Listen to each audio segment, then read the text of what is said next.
अगर आप चीन और पाकिस्तान के नजरिए से देखें, वो अपने एम में बिल्कुल क्लियर है। चीन को पहले चाहिए ताइवान, जो उसका पहला सैनिक लक्ष्य है, और उसके बाद उसको चाहिए अरुणाचल प्रदेश। पाकिस्तान को चाहिए जम्मू कश्मीर। कि पाकिस्तान के तीनों महाशक्तियों के साथ रिश्ते बहुत अच्छे, जो फैक्ट है, जैसे आपने कहा, चाहे अमेरिका हो, रूस हो, चीन, तीनों के साथ पाकिस्तान के रिश्ते अच्छे। वो इसलिए क्योंकि पाकिस्तान की जो जियो स्ट्रैटेजिक लोकेशन, ज्योग्राफी है, वो ऐसी है कि तीनों महाशक्तियों को उसकी ज़रूरत है। कि 2030 के बाद चाइना पाकिस्तान कभी भी टू फ्रंट वॉर करेंगे, और उसमें साइबर, इलेक्ट्रोमैग्नेटिक स्पेक्ट्रम और स्पेस डोमेन्स पे तो पहला वार शुरू होगा, साथ में पानी रिलीज होगा मेडॉक डैम से। चीन ने ऑलरेडी बोल दिया कि वो J-35 fighter 5th generation aircraft Pakistan को देगा, PL-21 देगा। कहने का मतलब है कि वो तो दोनों अपनी तैयारी कर रहे हैं। देशवासी वहाँ जो बसे हैं वो हमारे साथ नहीं है, तो वो गोरा हमारे साथ क्यों होगा? सो जो पूरा सिस्टम है, जैसे मैंने बताया, ये आज की तारीख में हमारे साथ प्रो नहीं। हमें इम्प्रूव करनी होगी। हमारी जो इंफॉर्मेशन है, हमारी जो स्ट्रैटेजिक कम्युनिकेशन है, वो कमज़ोर है, और इस पे भारत के भी कई सीनियर रिटायर्ड जनरल्स ने बहुत लेख लिखे हैं। तो ये जो 14 सालों में भारत और अमेरिका की दोस्तियाँ गहराई, रूस हमसे आस्ता आस्ता दूर होने लगा। हमने देखा सिंदूर के वक्त रूस का जो बयान आया, बड़ा एक नॉर्मल सा बयान, जो कि नॉर्मल टाइम में बड़ा कड़वा बयान आता पाकिस्तान के खिलाफ, लेकिन इस बारी बड़ा नॉर्मल सा बयान आया। तब से बहुत कुछ बदल चुका है, क्योंकि जब मेरी बुक रिलीज़ हुई, जब मैंने लिखा, तब बांग्लादेश का फैक्टर नहीं हुआ था। लेकिन बुक रिलीज़ होने के बाद हमने देखा किस तरह 5 अगस्त पिछले साल को बांग्लादेश में तख्ता पलट हुआ, और तब से लेके आज तक बांग्लादेश भारत के खिलाफ ही जा रहा है। देखिए, जो हिंदुओं पे अत्याचार हो रहा है वो तो हम जानते हैं, किस तरह से आए गए दिन मंदिरों को तोड़ा जा रहा है, हिंदुओं को मारा जा रहा है, ये तो कैसे वीडियोस सब देख रहे हैं। लेकिन स्ट्रैटेजिकली भी बांग्लादेश भारत से दूर हो रहा है। तो जो मैंने पिछले पॉडकास्ट में एक प्रेडिक्शन किया था, जो मैंने बुक में लिखा कि 2035 में टू फ्रंट वॉर होगी, अब बहुत कुछ बदल चुका है पिछले 1 साल में, और मैं 2 मिनट उस पर खुलासा करना चाहूँगा, फिर मैं आपके स्पेसिफिक क्वेश्चन पे आऊँगा। एक जो बहुत बड़ी चीज़ हुई है, एक हुआ बांग्लादेश का 5 अगस्त का पिछले साल, और दूसरा इस साल 19 जुलाई को चाइना ने मेडॉक डैम का निर्माण शुरू किया है, जो कि अरुणाचल प्रदेश के बॉर्डर से महज 30 किलोमीटर की दूरी पे। ये ब्रह्मपुत्र रिवर पे जो है। और 4 जुलाई को पेमा खंडू, जो अरुणाचल प्रदेश के मुख्यमंत्री, उन्होंने बयान दिया कि चीन पानी का बम इस्तेमाल करेगा और अरुणाचल प्रदेश पे बहुत दिक्कत आएगी। अब जो मैंने किताब में लिखा, आपके प्रीवियस शो पे कहा, 6 डोमेन्स का था मैंने लड़ाई का, अब चाइना 7th डोमेन भी लाया भारत के खिलाफ, वो है पानी। क्योंकि अब हमें सिनेरियो समझना होगा, जब ये टू फ्रंट वॉर होगी, और ये टू फ्रंट वॉर 2030 के बाद कभी भी हो सकती है, वो इसलिए क्योंकि 2030 में मेडॉक डैम का कंस्ट्रक्शन कंप्लीट होगा। तो ये सिनेरियो जो उभर के आ रहा है कि 2030 के बाद चाइना पाकिस्तान कभी भी टू फ्रंट वॉर करेंगे, और उसमें साइबर, इलेक्ट्रोमैग्नेटिक स्पेक्ट्रम और स्पेस डोमेन्स पे तो पहला वार शुरू होगा, साथ में पानी रिलीज होगा मेडॉक डैम से। सिर्फ 48 से 72 घंटे चाहिए अरुणाचल प्रदेश के कई इलाकों में बाढ़ लाने के लिए। अब आप सोचिए कि अरुणाचल प्रदेश में बाढ़ है, साइबर अटैक्स हो रहे हैं, इलेक्ट्रोमैग्नेटिक स्पेक्ट्रम जैम हो रहा है, स्पेस वॉरफेयर हो रहा है। इसमें जो हमारे देश की सेना होगी, उसे पहली प्रायोरिटी क्या होगी? देश को बचाना, अरुणाचल प्रदेश में फ्लड रिलीफ करना। ये बहुत एक समस्या वाली बात है।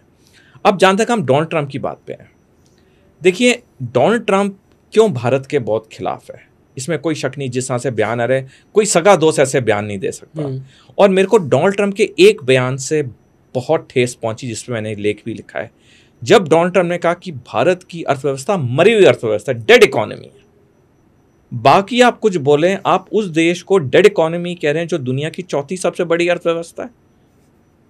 What is this? This is clearly insult, right? कि चीन की हाइपरसोनिक मिसाइल्स अमेरिका की 11 एयरक्राफ्ट कैरियर्स को महज 20 मिनट में बर्बाद कर सकती है। ये उनका रक्षा मंत्री कह रहा है, अमेरिका का सेक्रेटरी ऑफ वॉर, ये उनका रक्षा मंत्री।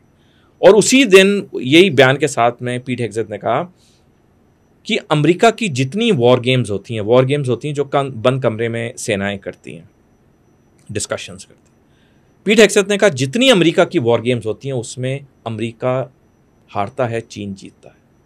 एक रक्षा मंत्री का ऐसे बयान आना बहुत बड़ा स्टेटमेंट है, बहुत बड़ा स्टेटमेंट है। और उसके बाद आप देखिए, जैसे मैंने पहले कहा कि अमेरिका ने चीन के साथ कोई दुश्मनी सी नहीं रखी। जैसे हमने डोनाल्ड ट्रंप के पहले कार्यकाल में देखा कैसे उन्होंने अमेरिका को, चीन को बोला था वुहान वायरस, ये वो पूरा हमने ड्रामा देखा। लेकिन इस बार कोई ऐसी दुश्मनी सामने नहीं। और अमेरिका या डोनाल्ड ट्रंप ने चीन के इस दुविधा को साफ कर दिया।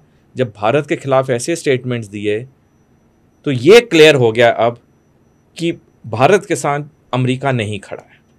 जब भारत के साथ अमेरिका नहीं खड़ा है तो भारत अकेले तो पश्चिमी मोर्चे पे जंग खोलेगा नहीं। जूइश डायस्पोरा जो है वो खुलेआम इजराइल की पक्ष में बोलता है अमेरिका में। हमारा डायस्पोरा क्यों नहीं बोला? जो लॉबिंग भी करनी होती है, I don't think Indian diaspora कर रहा है वो इंडिया के लिए, कुछ कर ही नहीं रहा है। तभी शशि थरूर का बड़ा अच्छा आर्टिकल है। तो इवन मेरे को जो लगता है जो एवरेज अमेरिकन नागरिक है वो भी आज हमारे साथ नहीं। जब हमारे अपने देशवासी वहाँ जो बसे हैं वो हमारे साथ नहीं है तो वो गोरा हमारे साथ क्यों होगा? सो जो पूरा सिस्टम है जैसे मैंने बताया ये आज की तारीख में हमारे साथ प्रो नहीं है। राइट। लेकिन हमने चीन के बारे में कोई बयान नहीं दिया। जबकि 4 जुलाई को इसी साल lieutenant general Rahul R Singh जो कि इंडियन आर्मी के डिप्टी चीफ आर्मी स्टाफ है उन्होंने साफ बयान दिया कि ऑपरेशन सिंदूर के वक्त चीन पाकिस्तान को रियल टाइम इंटेलिजेंस दे रहा था। ये दोस्त तो नहीं कर सकता। करेक्ट। लेकिन तब भी हमने चीन के बारे में कोई ऐसा स्टेटमेंट नहीं दिया। तो इससे क्या हो रहा है? इससे चीन का हौसला बढ़ रहा है। अगर हम सोच रहे हैं कि हम शांत रहेंगे और चीन अपने आप बदल जाएगा, चीन नहीं बदलेगा। अगर आप चीन और पाकिस्तान के नजरिए से देखें वो अपने एम में बिल्कुल क्लियर है। चीन को पहले चाहिए ताइवान जो उसका पहला सैनिक लक्ष्य है और उसके बाद उसको चाहिए अरुणाचल प्रदेश। पाकिस्तान को चाहिए जम्मू कश्मीर और वो उसी की तरफ काम कर रहे हैं। हम चाहे बयान दें ना दें वो उस तरफ काम करें। इसलिए बहुत ज़रूरी हो जाता है 3 चीज़ें करना। एक हमारी इकोनॉमी की प्लानिंग को बहुत तेज़ करना, दूसरा रक्षा की तैयारी और तीसरा जो आपने कहा हर अंतर्राष्ट्रीय फोरम में हर मीटिंग में हमें ये मुद्दा उठाना चाहिए। हमें ये मुद्दा उठाना चाहिए क्योंकि जब तक हम अंतर्राष्ट्रीय स्तर पे ये मुद्दा नहीं उठाएंगे अंतर्राष्ट्रीय स्तर पे वो मैसेज नहीं जाता है। और यहाँ पे मैं एक चीज़ और कहना चाहूँगा। जब ये ऑपरेशन सिंदूर हुआ और काफ़ी मीडिया रिपोर्ट्स आई और मैंने काफ़ी अध्ययन किया इंडियन आर्टिकल्स का, फॉरेन आर्टिकल्स का, मैंने देखा जो ये वेस्टर्न मीडिया थी उनके अधिकतर आर्टिकल प्रो पाकिस्तान थे, एंटी इंडिया थे। और इन लीडिंग वेस्टर्न मीडिया पब्लिकेशन में मैंने कोई भारतीय मूल का कोई आर्टिकल देखा ही नहीं। The point that I am coming to JSG is आज के तारीख में सैनिक लड़ाई तो है अहम लेकिन इंफॉर्मेशन वॉरफेयर भी उतनी इंपॉर्टेंट है। करेक्ट। और इंफॉर्मेशन वॉरफेयर क्या होती है? जब आप लेख लिखते हैं, जब आप इंटरनेशनल फोरम्स में आप अपने बात को उठाते हैं, जब आप बायलैटरल मीटिंग्स में आप मिलते हैं वो पॉइंट को उठाते हैं, उसकी प्रेस रिलीज़ होती है। तो ये चीज़ हमें इम्प्रूव करनी होगी। हमारी जो इंफॉर्मेशन है, हमारी जो स्ट्रैटेजिक कम्युनिकेशन है वो कमज़ोर है और इस पे भारत के भी कई सीनियर रिटायर्ड जनरल्स ने बहुत लेख लिखे हैं। We have to improve upon this क्योंकि ये आज की तारीख में उतना ही इम्पोर्टेंट है जितनी सैनिक लड़ाइयाँ हैं। एक किताब है जिसका शीर्षक है नो एग्जिट फ्रॉम पाकिस्तान जो डेनियल मार्के ने लिखी है। ये बड़ी अच्छी किताब है और दर्शकों जब ये मौका मिले किताब ज़रूर पढ़ना। इस किताब में एक चीज़ साफ लिखी है कि पाकिस्तान के तीनों महाशक्तियों के साथ रिश्ते बहुत अच्छे, जो फैक्ट है। जैसे आपने कहा चाहे अमेरिका हो, रूस हो, चीन हो, तीनों के साथ पाकिस्तान के रिश्ते अच्छे हैं। वो इसलिए क्योंकि पाकिस्तान की जो जियो स्ट्रैटेजिक लोकेशन है, जो जोग्राफी है, वो ऐसी है कि तीनों महाशक्तियों को उसकी ज़रूरत है। तो ये 2 मुख्य कारण है कि अमेरिका चाहते हुए भी पाकिस्तान से दूर नहीं हो सकता है। वो पाकिस्तान को हमेशा अपने साथ रखता है। चीन के बारे में तो हम बहुत डिस्कस कर चुके हैं ऑलरेडी। जहाँ तक रूस की बात है, ये बड़ा एक इंटरेस्टिंग डेवलपमेंट हुई है। जी क्या हुआ कि जब 21 दिसंबर 2011 को अमेरिकी राष्ट्रपति बैरक ओबामा ने पिवट टू एशिया या ईस्ट एशिया स्ट्रैटेजी का ऐलान किया, उसके तहत मध्य पूर्व मिडल ईस्ट में अधिकतर जो अमेरिकी सैनिक थे उनको मूव करके इंडो पैसिफिक में मूव किया चीन के विस्तारवाद को रोकने के लिए। तो ये जो एक वैक्यूम क्रिएट हुआ, मिडल ईस्ट में, उसमें चीन और रूस, ये दोनों वहाँ पे ताकतवर होने लग गए। तो ये जो 14 सालों में भारत और अमेरिका की दोस्तियाँ गहराई, रूस हमसे आस्ता आस्ता दूर होने लग गया। हमने देखा सिंदूर के वक्त रूस का जो बयान आया, बड़ा एक नॉर्मल सा बयान था, जो कि नॉर्मल टाइम में बड़ा कड़वा बयान आता पाकिस्तान के खिलाफ, लेकिन इस बारी बड़ा नॉर्मल सा बयान आया। तो मतलब कहने का मतलब है कि पाकिस्तान के पास कुछ रेयर अर्थ तो है, ऐसा तो नहीं है कि जो हम में से कुछ कह रहे हैं वहाँ कुछ भी नहीं है। तो डोनाल्ड ट्रम्प बेवकूफ़ थोड़ी ना कि इतने $50 बिलियन की डील कर गया जब वहाँ कुछ भी नहीं है। तो मेरे कहने का मतलब है ये जो पूरा जो सिस्टम अब हो रहा है, जो हम देख रहे हैं, पूरी जियोपॉलिटिक्स उथल पुथल हो गई है। जो सिखाई जाती थी, पढ़ाई जाती थी, पूरा चेंज हो गया। क्योंकि आज के ज़माने में कोई किसका मित्र बचा ही नहीं। चीन नहीं बदल सकता है।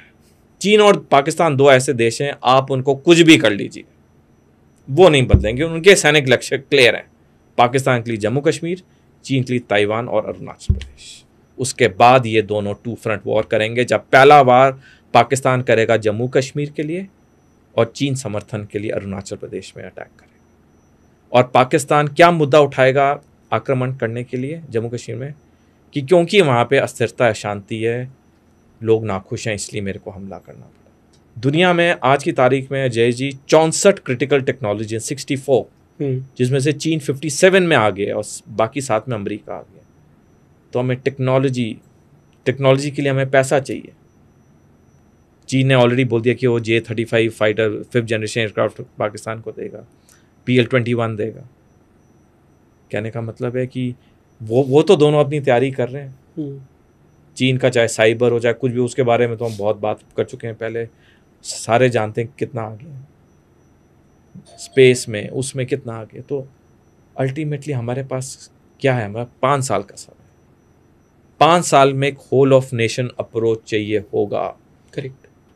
अगर हमने कर लिया तो हमारे लिए 2 फ्रंट वॉर निपटनी आसान होगी। नहीं किया, जनरल राव ने की 7 अगस्त 2023 का जो लेख है वो फिर पढ़ा जाएगा। हमें करना होगा जय जी, हमारे पास कोई चारा नहीं है। अब जिन्होंने करना है, जो मैं कहता हूँ अकाउंटेबिलिटी, रिस्पॉन्सिबिलिटी, उन्हें करना होगा, अदरवाइज हमारे लिए बहुत दिक्कतें होंगी, बहुत दिक्कतें। हम लोग कहते हैं ये ज़माना शांति का है, अच्छी बात है, ज़माना शांति का है, लेकिन पाकिस्तान तो मानता नहीं है, चीन तो मानता नहीं, उनके लिए तो कोई ज़माना शांति का नहीं है। तो इसका बचा क्या इलाज वही बचा कि आपको अपनी तैयारी में इजाफा करना होगा, एक ब्रेक नेक स्पीड, एक तीव्रता के साथ, एक जैसे टाइगर लीप करनी होगी। बात वहीं पे आ जाती है। हम कुछ भी बोले, हम शांति प्रिय देश हैं, हम लड़ना नहीं चाहते, पर वो तो लड़ना चाहते हैं। करेक्ट। जब वो हम पे हमला करें, हम लोग थोड़ी ना बोलेंगे हम शांति प्रिय देश हैं। वी हैव टू डिफेंड, उसके लिए हमें तैयारी चाहिए।